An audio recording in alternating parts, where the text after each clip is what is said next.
பேகுரு சொந்தங்களுக்கு வணக்கம். இன்னைக்கு நேர்காணல நம்மளோட இருந்திருப்பவர் கல்வியாளரும் முனைவருமான திருமதி காயத்ரி அவர்கள். வணக்கம். வணக்கம். 2 நாளா கல்வித்துறை அமைச்சருக்கும் பாஜக மாநில தலைவர் திரு அண்ணாமலை அவருக்கு பாத்தீங்கன்னா ஒரு வார்த்தை மோதல் போனுச்சு. என்னன்னா, அவர் இணையதள அந்த கட்டணம் அரசு பள்ளிகள் கட்டலை அப்படின்னு அதெல்லாம் நாங்க கரெக்டா கட்டிக்கிட்டு தான் இருக்கோம்னு சொல்லிட்டு 2 நாள் சொல்லவும், நேத்திக்கு அந்த ஜிஓ ஏன் பாஸ் பண்ணீங்க அப்ப அப்படின்னு சொல்லிட்டு தனது ஆதாரத்தையே வெளியிட்டார் அண்ணாமலை அவர்கள் அவரோட எக்ஸ் தளத்துல. ஏன் இதுல ஒத்துக்கிறதுல என்ன இருக்கு? ஏன் மறைக்கணும்? இல்ல அமைச்சருக்கே தெரியலையா கட்டணம் செலுத்தணும் அப்படிங்கிறது?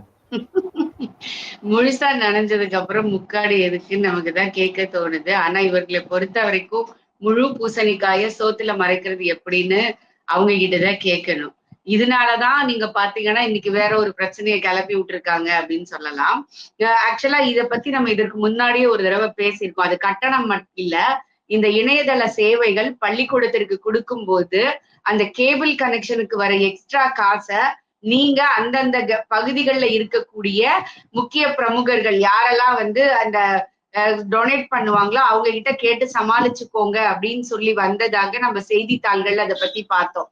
அப்போ ஒரு பள்ளிக்கூடத்திற்காக நிதி ஒதுக்கப்படுகிறது. அந்த நிதி எங்க இவங்க செலவு பண்றாங்கன்னு நாம கேட்டா இவங்களுக்கு கோபம் வருது. சென்ட்ரல் கவர்மெண்ட் இந்த பர்பஸுக்காக அப்படின்னு சொல்லிட்டு பணம் கொடுக்குது. ஆனா நீங்க அதை அந்த பர்பஸுக்கு யூஸ் பண்றது இல்ல.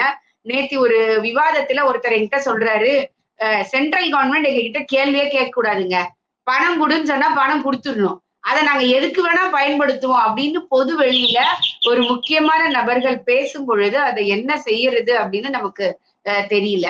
தொடர்ந்து இதே போல முன்னுக்கு பின்ன முரணாக பேசுறது, அதுக்கப்புறம் மத்திய அரசு பணமே தரலன்னு சொல்றது, அதுக்கப்புறம் பாதி தந்தாங்க அதுக்கு மிச்சத்தை தரலன்னு சொல்றது, பிப்ரவரி மாசம் எம்ஓயு போடுறது நாங்க கீன் இன்ட்ரெஸ்ட் அப்படின்னு அதுல ஒரு வார்த்தை போட்டிருக்காங்க. அந்த அவரு ட்வீட் போடுறாரு, மத்திய அரசு எங்களுக்கு பணம், ஒன்றிய அரசு எங்களுக்கு பணம் கொடுக்கல, அதனால இந்த பிரச்சனை வருதுன்னு ஒரு விஷயத்த சொல்றாரு. அதற்கு கீழே நீங்க பாத்தீங்கன்னா கமெண்ட்ல அத்தனை பேரும் பொது வெளியில இவர்கள் கொடுத்த லெட்டர் கொடுக்குறாங்க. அதுல கீன் இன்ட்ரெஸ்ட் இந்த டெவலப்மெண்ட் அண்ட் இம்ப்ரூவ்மெண்ட் அப்படின்னு ஒரு வார்த்தை இருக்குது. அப்போ நீங்க ஒண்ணு சொல்றீங்க, இன்னொன்னு செய்யறீங்க. அதுதான் இங்க மிகப்பெரிய பிரச்சனையாக இருக்குது. முந்திலாம் நீங்க பாத்தீங்கன்னா நமக்கு படிச்சிருக்கிறோம், நீங்களும் நானும் ஸ்கூல்ல படிச்சிருக்கிறோம்ல, ஈவே ராமசாமி அவர்கள் யுனெஸ்கோ விருது வாங்கினார்னு. நம்ம அந்த அளவுக்கு இன்னைக்கு உள்ள உலகம் இல்ல, உள்ளங்கையில் உலகம் இருக்குது. நீங்க கெட்டிக்காரனின் பொய்யும் போரட்டுமே 8 நாள்லன்னு தெரியும் பொழுது இன்னைக்கு இன்டர்நெட் யுகத்துல 8 நிமிஷம் கூட கிடையாது, 80 செகண்டுக்குள்ளார உங்களுக்கு எது உண்மை எது பொய்ன்னு தெரிஞ்சு போயிடுது. இவங்க எல்லாரும் மாட்டிக்கிறாங்க. அதுதான். அடுத்தது நீங்க சொன்ன மாதிரியே நிலுவைத் தொகை அதை கேட்டதுக்கு எஜுகேஷன் மினிஸ்டரே சொல்றாராம், நீங்க மும்மொழி கொள்கை ஒத்துக்கோங்க, உடனே இப்பயே நான் ஃபண்டை ரிலீஸ் பண்றேன், நானும் ஒரு வேற லாங்குவேஜ்காரன் தான் இருந்தாலும் நாங்க ஏத்துக்கலையா, நீங்க இதை ஏத்துக்கோங்க அப்படின்னு. இதுக்குதான் நாங்க மாநில பட்டியலை கல்வியை கொண்டு வரணும்னு சொல்றோம் அப்படி சொல்லிட்டு மிகப்பெரிய மீண்டும் அதை எப்ப திமுக எப்போலாம் சொல்றாங்களோ அதே இதே அந்த குற்றச்சாட்டை சொல்லியிருக்காங்க. தமிழ்நாட்டில் 3வது மொழி இல்லை. அரசு பள்ளிக்கூடங்களில் தமிழையும் ஆங்கிலத்தையும் தவிர வேற எதையும் நாங்க சொல்லி கொடுக்கல அப்படின்னு கல்வி அமைச்சர் சொல்லட்டும். இனிமே நான் பொது வெளியில கல்வியை பத்தி பேசுறதையே நான் நிறுத்திக்கிறேங்க. ஓப்பன் சேலஞ்ச் நான் சொல்றேன். ஏன்னா நாங்க ஆர்டிஐ போட்டு வாங்கி வச்சிருக்கிறோம். தமிழக அரசு பள்ளிக்கூடங்களில் என்னென்ன மொழி கத்து கொடுக்குறீங்க? தமிழ், ஆங்கிலம், தெலுங்கு, உருது. புரியுதுங்களா? சோ அப்போ மும்மொழி கொள்கை அப்படிங்கிறது இத்தனை நாள் அரசு பள்ளிக்கூடங்களில் இல்லைன்னு சொன்னதே ஒரு பொய். ஏன்னா இங்க எக்ஸம்ஷனோட அவர்களுக்கு தெலுங்கும் உருதும் கற்றுக் கொடுக்கப்பட்டிருக்கிறது. பதில் கொடுத்திருக்கிறது தமிழ்நாடு அரசினுடைய பள்ளிக்கல்வித்துறை. ஓகேங்களா? சோ அப்படி இருக்கும்போது இருமொழி கொள்கை அப்படின்னு இனிமே அவங்க பொய் சொன்னா எடுபடாது. ஏற்கனவே சிபிஎஸ்இ பள்ளிகளில் இருக்குது. பிரைவேட் ஸ்கூல்ஸ்ல இவர்கள் தேர்வுக்கு அல்லாமல் 3வதாக ஒரு மொழியை நீங்க விருப்ப பாடமா எடுத்துக்கோங்கன்னு இன்னைக்கும் சொல்லி கொடுத்துக்கிட்டு இருக்காங்க. கேந்திரிய வித்யாலயாக்களில் தமிழ் உட்பட இந்தியாவில் உள்ள எல்லா மொழிகளும் ஆப்ஷன்ல கொடுக்கப்படுகிறது. படிக்கிறதுக்கு மாணவன் எது விருப்பப்படுறானோ அது அவனுக்கு சொல்லி கொடுக்கப்படுகிறது. நாம சொல்றது என்னன்னா, ஆப்ஷன் நீங்க கொடுங்க, மாணவர்கள் அவனுக்கு என்ன வேணுமோ அவன் சூஸ் பண்ணிக்கட்டும் அப்படிங்கிறது தான். என்ன மொழி அப்படிங்கிறதுல மத்திய அரசுக்கு எந்த பிரச்சனையும் கிடையாது. அது எந்த மொழியாக வேணா இருக்கலாம், மலையாளமாக இருக்கலாம், கன்னடமாக இருக்கலாம், துளுவாக இருக்கலாம், அசாமியாக இருக்கலாம், பெங்காலியாக இருக்கலாம். அதை செலக்ட் பண்ண வேண்டியது மாணவன். அது அதற்குள்ள ப்ரொவிஷனை கொடுக்க வேண்டியது தமிழக அரசு. இதுதான் இவர்கள் கேட்பது. ஏன்னா நமக்கு தெரியும் கல்வி அமைச்சரோட பையன் என்ன மொழி படிக்கிறான் அப்படின்ட்டு அவனே சொல்லியிருக்கிறான். அந்த வீடியோ நம்ம கிட்ட இருக்கு. இத பத்தியும் நாம பேசியிருக்கிறோம். சோ இருமொழி கொள்கை அப்படிங்கிறது இன்னைக்கு இல்லாத ஒண்ணு. இவங்க எதை இருமொழி கொள்கைன்னு சொல்றாங்க? அரசு பள்ளிக்கூடங்களில் யாரெல்லாம் பெரும்பான்மையாக படிக்கிறார்களோ, ஏன்னா நீங்க மைனாரிட்டி லிங்குவிஸ்டிக் சொல்லி தெலுங்கு சொல்லிட்டீங்க, ரிலீஜியஸ் மைனாரிட்டி சொல்லி உருதுக்கு ஓபன் பண்ணிட்டீங்க. அப்ப காமனாக இருக்கக்கூடிய பெருவாரியான மக்களுக்கு அவர்களுக்கு படிப்பதற்குரிய வாய்ப்பை நீங்க மறுக்கிறீங்க. இதுதான் நீங்க சொல்ற திராவிட மாடலான்னு நாம கேள்வி கேட்கலாம். இன்னொன்னு, அண்ணா நூற்றாண்டு அந்த நூலகத்துல ஒரு மாணவன் வந்து திருவள்ளுவர் வரைந்த அந்த சிலையை வைக்கிறப்ப அது அவன் கலர் வந்து காவி நிறத்துல குடிச்சிட்டாப்புல. உடனே அதுக்கு கூட அவர் வந்து அரசியல் சாயம் பூசி இனிமே காவி நிறத்துல வந்து வரைய வேண்டாம் அப்படின்னு சொல்லிட்டு கேட்டுக்கொள்கிறேன்னு சொல்லிட்டு ஒரு அமைச்சர் வந்து அதுல அரண்டவங்கனுக்கு இருண்டதெல்லாம் பேயத்தாங்க இருக்கும். அரண்டவங்கனுக்கு இருண்டதெல்லாம் பேயாத்தான் இருக்கும். ஏன்னா சேகர் பாபு அவர்கள் அல்லிய பார்த்தோடனே அவருக்கு அல்லியா தாமரையான்னு ஒரு கன்ஃபியூஷன் வந்துருச்சு. ஒரு 15 நாளைக்கு முன்னாடி பார்த்திருப்பீங்க. குளத்துல கூட தாமரை வரக்கூடாது, எடுங்க எடுங்க அப்படின்றாரு. சோ அப்ப இவங்களுக்கு எல்லாம் வந்து ஒரு பேய் பூதம் பூச்சாண்டி மாதிரி இவங்க எல்லாம் தெரியறதுனால அவங்க அப்படிதான் சொல்லுவாங்க. பள்ளி கல்வித்துறை அமைச்சரும் இந்து சமய அறநிலைத்துறையும் சொல்லட்டும், திருவள்ளுவர் இந்து மதத்தை சார்ந்தவர் அல்ல அப்படின்னா ஏன் இந்து சமய அறநிலையத்துறைக்கு கீழே மயிலாப்பூர்ல இருக்கிற திருவள்ளுவர் கோயில் இருக்கு? அதுல இருந்து நீங்க வெளியில எடுத்து விட்டுருங்க. திருவள்ளுவர் தான் வந்து எல்லாருக்கும் பொதுதானங்க. திருவள்ளுவர் இந்து மதமே கிடையாது இல்லைங்க.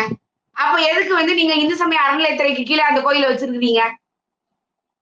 புரியுதுங்களா? அப்ப எங்க பிரச்சனை இருக்குதுன்னு புரியுதுங்களா? இவர்களுடைய நோக்கம் வேறவாக இருக்கிறது. யாரை அப்பீஸ் பண்ணணும், யாரை வந்து சாட்டிஸ்ஃபை பண்ணணும், இதுலதான் அவர்களுடைய முழு கவனம் இருக்கிறது. அவர் இன்னைக்கும் 64வது நாயன்மாராக 63 உலால திருவள்ளுவரையும் எடுத்துட்டு போறாங்கன்றது எல்லோரும் அறிந்த ஒன்று. திருவள்ளுவருடைய கோயில் மயிலாப்பூர்ல இருக்கக்கூடியது இந்து சமய அறநிலையத்துறையின் கீழே இருக்கக்கூடியதுன்றது எல்லாருக்கும் தெரிஞ்ச ஒண்ணு. அப்ப எதை மறைக்கிறதுக்கு நீங்க ட்ரை பண்றீங்கன்னு நம்ம கேட்போம்ல. யாருக்காக இதை செய்யறீங்கன்னு நம்ம கேட்போம்ல. எத்தனை காலம்தான் இந்த ஓட்டுக்காக ஒரு சிறுபான்மை மக்களை ஏமாத்திக்கிட்டே இருப்பீங்க? பெரும்பான்மை மக்களுடைய மனதை புண்படுத்திக்கிட்டே காயப்படுத்திக்கிட்டே நீங்க இருப்பீங்க. சிறுபான்மையிலும் அதை நம்புறாங்களா? நீங்க சொல்ற மாதிரி அந்த மும்மொழி கொள்கையா இருக்கட்டும், இப்ப எந்த விஷயமா இருக்கட்டும், திருவள்ளுவர் நம்புறாங்க இல்லைங்க. ஏன்னா அவங்களுக்குள்ள வேலை நடந்து போயிடுது இல்ல. நீங்க யோசிச்சு பாருங்க. ஏன்னா சபாநாயகர் அவர்கள் எல்லாருக்கும் பொதுவானவர்.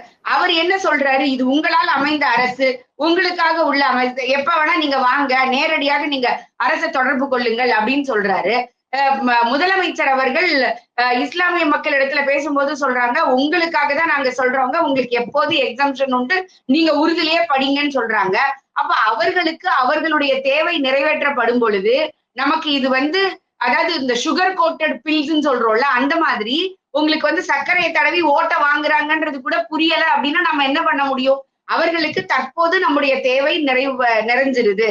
நீங்க இந்த மகாராஷ்டிரா தேர்தல், காஷ்மீர் தேர்தல்ல நீங்க பார்க்கும் பொழுது நிறைய வந்து நேஷனல் ஊடகங்கள் வந்து கொஸ்டின் கேட்கும்போது சொன்னாங்க, ஆமா எங்களுக்கு நிறைய செஞ்சிருக்கிறாங்க, வந்து பிஜேபி கவர்மெண்ட் எங்களுக்கு நிறைய செஞ்சிருக்குது, ஆனா நாங்க ஓட்டு வந்து ராகுல் காந்திக்கு தான் போடுவோம் அப்படின்னு சொல்ற மனநிலை இருக்கு இல்லையா? அதுதான், நீங்க எவ்வளவு செஞ்சாலும் எங்களுடைய ஓட்டு இவங்களுக்கு தான் அப்படிங்கிறதுல அவங்க வந்து முழு மனதா இருக்காங்க. அதை யாராலையுமே மாத்த முடியாது.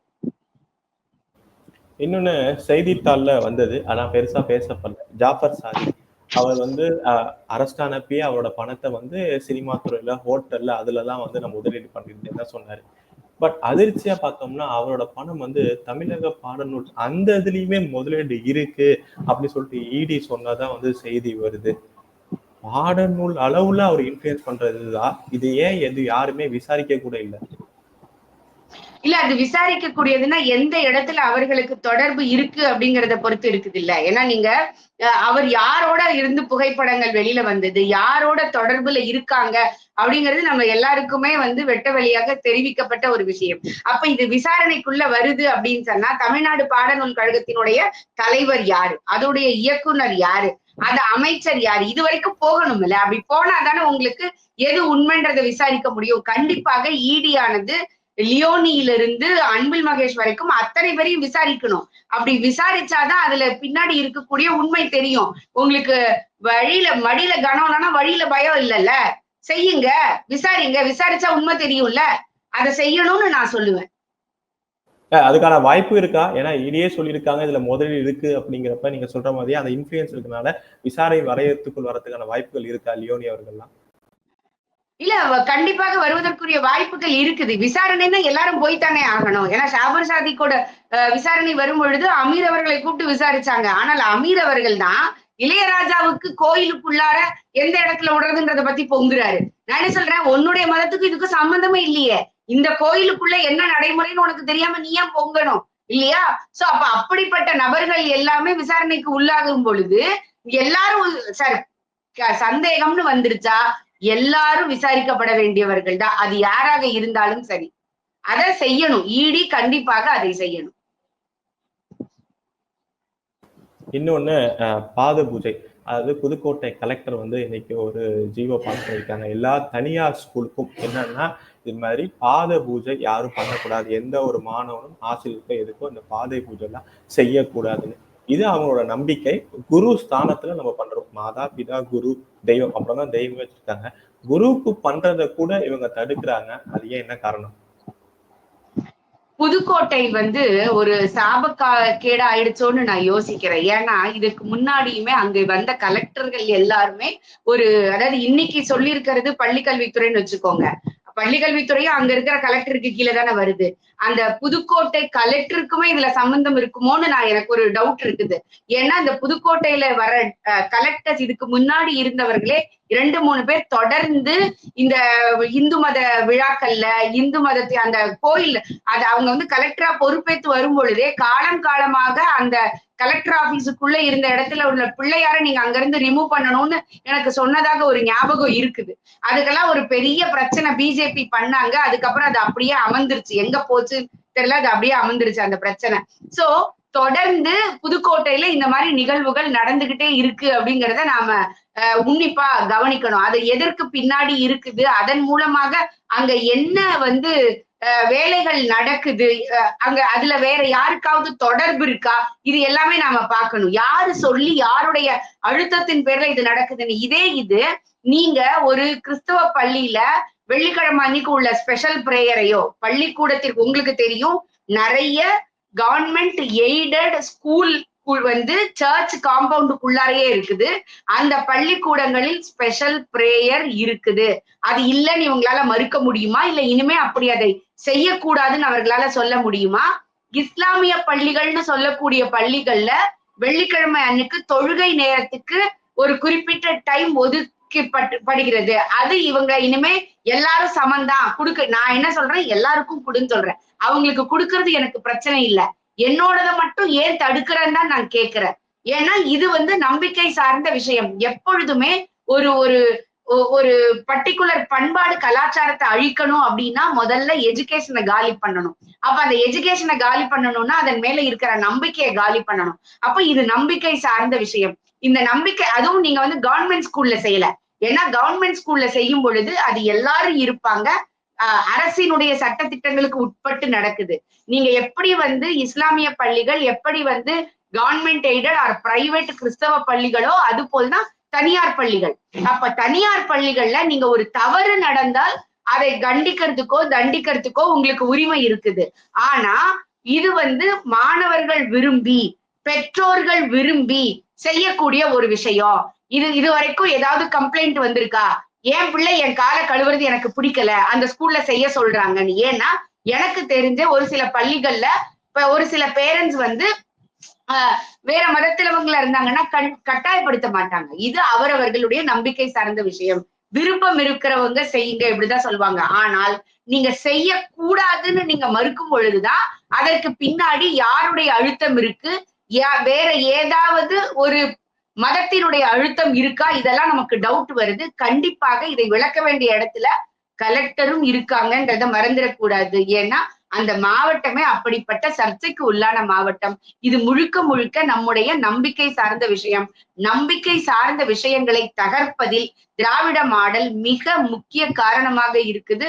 அது தொடர்ந்து நடந்துகிட்டே இருக்குன்றது நமக்கு தெரியும்.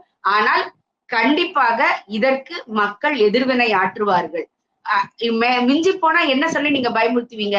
உங்களோட எவ்ரி இயர் கொடுக்க வேண்டிய அங்கீகாரத்தை கொடுக்க மாட்டோம்னு சொல்லுவாங்க. ஏன்னா கிறிஸ்தவ பள்ளிகளுக்கும் இஸ்லாமிய பள்ளிகளுக்கும் பெர்மனன்ட் அஃபிலியேஷன் கொடுக்கறது கூடிய இல்லைன்னா லாங் டேர்ம் அஃபிலியேஷனுக்கு கொடுக்கறத பத்தி பேசுறோம்னு முதலமைச்சர் சொல்லியிருக்காரு.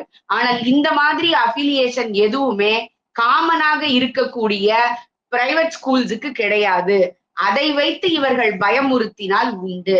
எப்படி வேற வேற விஷயங்கள் இன்னைக்கு ஒருத்தர் அரெஸ்ட் பண்ணி உள்ள வச்சிருக்கிறாங்களோ அது போல மறைமுகமாக அழுத்தத்துக்கு உட்பட்டு செய்யலாமே தவிர சாதாரணமாக இது தனி மனித சுதந்திரம். ஒரு பள்ளிக்கூடத்துல ஒண்ணு சொல்ற விஷயம் பெற்றோர்களுக்கும் ஆசிரியர்களுக்கும் இடையே இருக்கக்கூடிய விருப்பு வெறுப்புகள். இதுல பள்ளிக்கல்வித்துறை நீங்க பாடம் ஒழுங்கா சொல்லி கொடுக்கலையா அந்த ஸ்கூல்ல மூடுறேன்னு சொல்லு. ஒரு ஸ்கூல்ல டீச்சர் ஒழுங்கா பிரச்சனை பண்றாங்களா, இல்ல பாலியல் துன்புறுத்தல் பண்றாங்களா, அதுக்கு நீங்க எகெயின்ஸ்டா சொல்லுங்க பரவாயில்ல. ஆனால் இந்த நம்பிக்கை சார்ந்த விஷயத்துல தலையிடுறது அப்படிங்கிறது தேன்கூட்டுல கைவிடுறது. ஆனால் எனக்கு இன்னொரு டவுட் என்ன இருக்குன்னா, வேற ஏதோ பெரிய விஷயம் இந்த பள்ளி கல்வித்துறையில நடக்கிறத மறைக்கிறதுக்காக இந்த விஷயத்த பேசினா இதை நம்ம எல்லாரும் பேசிக்கிட்டு இருப்போம். பின்னால அந்த விஷயத்த அமைதியா முடிச்சிடலாம்னு யோசிக்கிறாங்களான்னு தெரியல. இன்னும் நாம அதை டீப்பா அனலைஸ் பண்ண வேண்டிய கட்டாயம் இருக்கு. நிச்சயமா இந்த பாத பூஜைங்கிறது பெரிய சர்ச்சையாவே இருக்கு தமிழகத்துல. ஓகே, அடுத்தது என்னன்னா, ஒரே ஆண்டுல நம்ம எல்லாருமே சொல்லுவோம் இது ஆழ்வார் மண் தமிழகத்துல. ஆனா சில பேர் சொல்லுவாங்க இது ஈவேர் அம்மன், அவங்களாலதான் இங்க பெண்கள்லாம் படிக்க வந்தாங்க அப்படி போயிடுவாங்க. அப்பேற்பட்ட மண்ல இப்போ ஒரு செய்தி வந்திருக்கு, ஒரே ஆண்டுல குழந்தைகள் திருமணம் அது 54% அதிகரிச்சதா. முன்னாடியே நம்ம பேசியிருப்போம், நினைவு இருக்கு. தொடர்ந்து திருநெல்வேலி அந்த மாதிரி உள்ள சவுத் மாவட்டத்துல அதிகரித்ததா நீங்களே ஒரு புள்ளி விவரம்லாம் சொல்லியிருக்கீங்க. இது தொடர்கதையா நடந்துகிட்டே இருக்கு. இதுல கான்சென்ட்ரேட் பண்றாரா பள்ளி கல்வித்துறை அமைச்சர்? கான்சென்ட்ரேட் பண்ண குறைஞ்சிருக்கணும்ல. கான்சென்ட்ரேட் முதல்ல அவங்க இல்லவே இல்லைன்னு மறுத்தாங்க. அதற்கு பிறகு அந்த கலெக்டர் பேட்டி கொடுத்தாரு, என்னன்னு நாங்க கவனிக்கிறோம் அப்படின்னு சொன்னாங்க. இந்த அதிகமானது எப்பன்னு பாத்தீங்கன்னா 2021 இருந்து 24 பீரியட்ல தான் மிக அதிக அளவுக்கு அதிகமா இருக்குது. 13வது இடத்துல இருந்து நம்ம 6வது இடத்துக்கு முன்னேறி இருக்கோம். எதற்கு எடுத்தாலும் இவங்க சொல்லுவாங்கல்ல, பீமாரு ஸ்டேட், பீகாரை பாரு, உத்தரப்பிரதேசத்தை பாரும்பாங்கல்ல. வெட்கக்கேடான விஷயம். இந்த குழந்தை திருமணத்துல நாம ராஜஸ்தான், பீகார், அதுக்கப்புறம் உத்தரப்பிரதேசையும் முந்திக்கிட்டு இருக்கிறோம் அப்படிங்கிறது தான் இதுல வருத்தத்திற்குரிய விஷயம். கடந்த வருஷம் நாம் இதை பத்தி பேசும் பொழுது சொன்ன ஒரு 6 மாசத்துக்கு முன்னாடி நினைக்கிறோம், திருநெல்வேலி தூத்துக்குடி மாவட்டம் தான், திருநெல்வேலி மாவட்டம் தான் இதுல டாப்ல இருக்கு. திருநெல்வேலி மாவட்டம் அங்க இருக்கக்கூடிய பிரைமரி ஹெல்த் சென்டர்லயும் கவர்மெண்ட் ஹாஸ்பிட்டல்லையுமே 1400 குழந்தைகளுக்கு மேல 18 வயதுக்கு குறைவாக உள்ளவர்கள் குழந்தை பெற்றுக் கொண்டிருக்கிறார்கள்னு. அப்ப என்ன அர்த்தம்? 17 வயசுல குழந்தை பிறகுதுன்னா நீங்க 16 வயசு 15 வயசுல கல்யாணம் பண்ணி வச்சிருக்கணும்ல. அப்ப நீங்க என்ன செஞ்சீங்கன்னு நாம கேட்டோம்ல. கேட்கும் பொழுது அது இல்லவே இல்ல, இதெல்லாம் பொய்யும் புரட்டுமா பேசுறதே உங்க வேலையா போச்சு அப்படின்னு கருப்பு சட்டை போட்டுக்கிட்டு ஒரு அக்கா பேசுவாங்க. அந்த அக்கா இதுக்கு என்ன பதில் சொல்ல போறாங்க? அது ஈவேரா மண்ணுக்குன்னு உள்ள பதில்னு சொல்ல போறாங்களா, இல்ல இதுதான் எங்களுடைய அந்த இதுக்கெல்லாம் பயம் என்ன தெரியுமா? இன்னைக்கு இந்த குழந்தை திருமணங்கள் நடப்பதற்குரிய முக்கியமான காரணமாக நான் 2-3 விஷயத்த யோசிக்கிறேன். என்ன அப்படின்னா, தமிழகத்தில் இன்னைக்கு பெண்களுடைய பாதுகாப்பு மிக பெரும்பான்மையாக குறைஞ்சிருக்குது. சைல்டு அபியூஸ் ரொம்ப அதிகமாக இருக்குது. திருமணம் கடந்த உறவு அப்படின்னு எதை செஞ்சாலும் அதை நியாயப்படுத்துற போக்கு அதிகமாக இருக்கு. அப்போ பிள்ளைய பெற்றவங்க என்ன நினைக்கிறாங்க அப்படின்னா, பொண்ணு வயசுக்கு வந்திருக்கு அப்படின்னா நமக்கு தெரியும் இந்து திருமண சட்டப்படி நமக்குதான் 18 வயசு. இஸ்லாமியர்களுடைய சட்டப்படி உங்களுக்கு தெரியும், பெண் பூ பெய்தினா அவங்க திருமணத்துக்கு தயாரானவங்க. ஆனால் இது நம்முடைய சட்டம் ஒத்துக்கல. ஆனால் இன்னைக்கு இந்த அபியூஸ், திருமணம் கடந்த உறவுகள், இங்க இருக்கக்கூடிய பெண்களுக்கு பாதுகாப்பின்மை, இதனால ஒரு பெண் வயசுக்கு வந்துட்டா அப்படின்னாலே நான் முதல்ல கல்யாணம் பண்ணி கொடுத்துடுறேன்ப்பா, என்னுடைய கடமையை நான் முடிச்சிடுறேன்னு சொல்லக்கூடிய அளவிற்கு போயிருக்கிறாங்களா? இல்ல ஒரு பெண்ணுக்கு வந்து ஒரு ஒரு பெரிய அளவிற்கு தோற்றம் வரணும் அப்படின்னா ஒரு திருமணம் பண்ணி கொடுத்தா ஒரு தோற்றம் வரும். அப்ப அந்த பிள்ளைகளை வந்து படிக்க வைக்க வசதி இல்ல.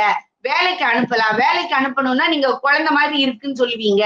அப்ப அதுக்கு ஒரு திருமணம் பண்ணி வச்சு ஒரு பிள்ளை பிறந்துருச்சுன்னா 17, 18 வயசுக்குள்ள உங்களை ஒரு வேலைக்கு அனுப்ப முடியும். அப்ப பெற்றவர்களுடைய வேலையின்மை, பிள்ளைகளை பாதுகாக்க முடியாமை, இங்க இருக்கக்கூடிய சட்டம் ஒழுங்கு, இது எல்லாமே வந்து இவர்களுக்கு ஒரு ஒரு காரணமாக இருக்கு அப்படின்னு நினைச்சு நான் ரொம்ப வருத்தப்படுறேன். எந்த மண்ணு ஈவேரா மண்ணுன்னு சொல்றாங்களோ அந்த நாசமா போன மண்ணுல தொடர்ந்து 3 வருஷமாக இப்படி வந்து குழந்தை திருமணம் அதிகரிச்சுக்கிட்டே இருக்கு அப்படிங்கிறது தேசிய கல்விக் கொள்கையை ஏற்காததோடைய இன்னொரு விளைவுன்னு கூட நான் சொல்லுவேன். ஏன்னா தேசிய கல்விக் கொள்கை கட்டாயமாக 12ஆம் வகுப்பு வரை பிள்ளை படிக்கணும்னு சொல்லுது. ஒரு பிள்ளை இடையில நிப்பாட்டிட்டா ஸ்கூல்ல நிப்பாட்டிட்டான்னா வீட்டுக்கு போய் ஏன் படிக்கலன்னு கூப்பிட்டு அவளை திரும்ப ஸ்கூலுக்கு கொண்டு வந்து சேர்க்க வேண்டியது அந்த பள்ளியினுடைய பொறுப்புன்னு சொல்லுது. அப்போ இந்த பொறுப்புல இருந்து நீங்க விலகிட்டீங்க. அதற்காக கூட இதெல்லாம் தவிர்க்க முடியல, உங்களால தடுக்க முடியல. அதனால நீங்க தேசிய கல்விக் கொள்கை வேணான்னு சொல்றீங்களான்னு கூட எனக்கு தோணுது. இது எல்லாமே இன்டர் கனெக்டட். சோ பெண்களுக்கு பாதுகாப்பின்மை, இங்க இருக்கக்கூடிய சைல்டு அபியூஸ் நாளுக்கு நாள் அதிகரிச்சுக்கிட்டே இருக்கிறது. இவர்களுடைய திருமணம் கடந்த உறவுன்ற எல்லாவற்றையும் எல்லா அசிங்கங்களையும் நியாயப்படுத்துகிற போக்கு, இது எல்லாமே இதற்கு ஒரு காரணம்.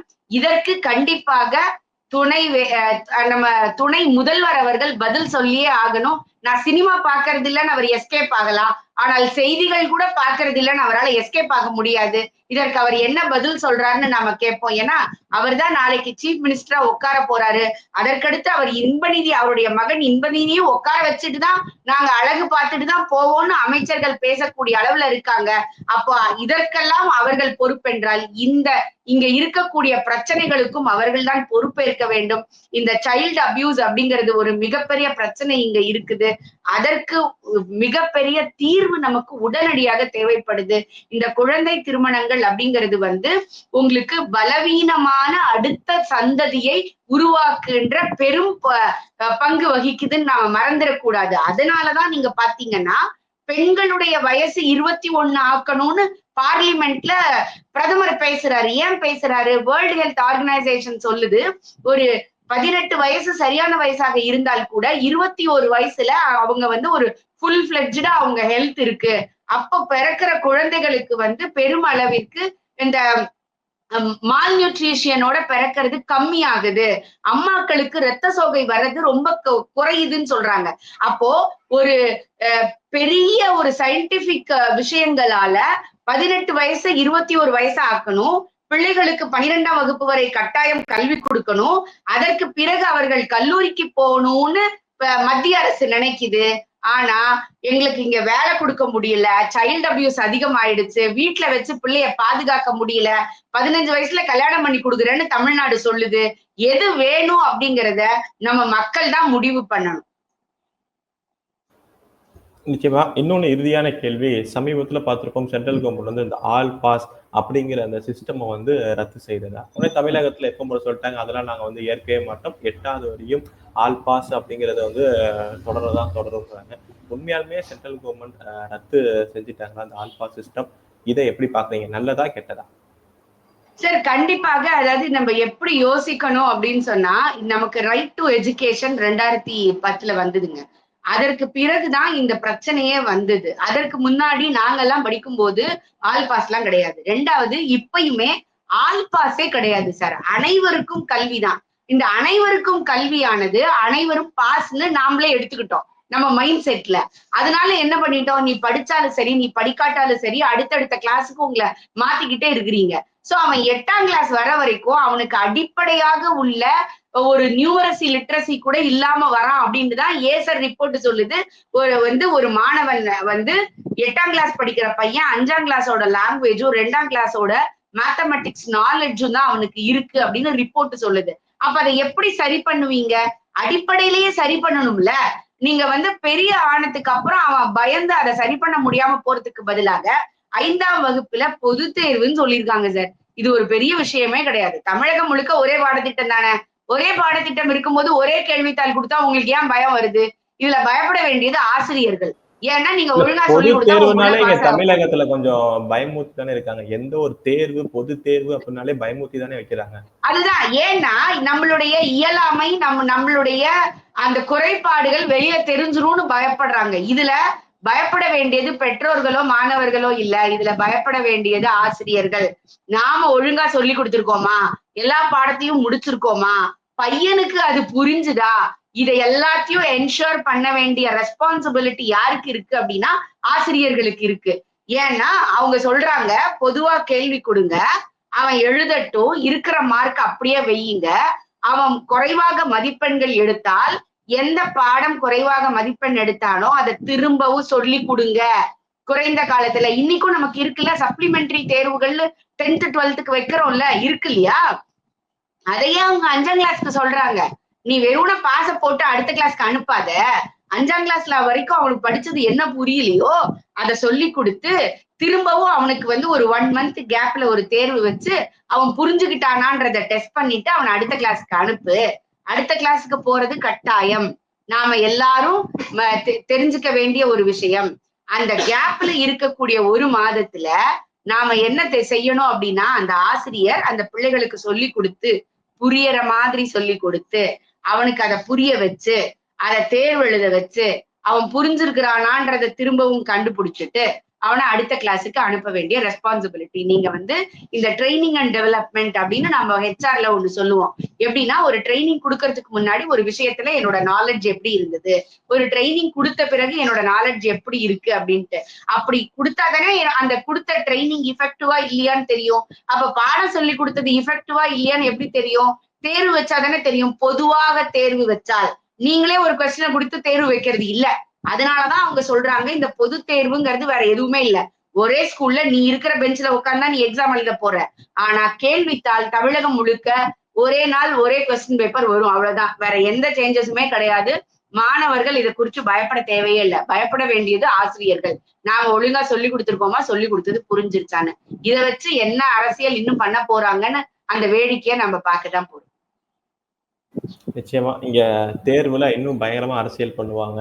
பொறுத்திருந்து பார்ப்போம். நீங்க சொல்ற மாதிரி இதுல எப்படி அரசியல் பண்ண போறாங்க அப்படின்னு. இவ்வளவு நேரம் உங்க நேரத்தை நம்ம தளத்துக்கு வந்து பயந்தமைக்கு ரொம்ப ரொம்ப நன்றி. நல்லதே நடக்கும். வாழ்க்கணும்.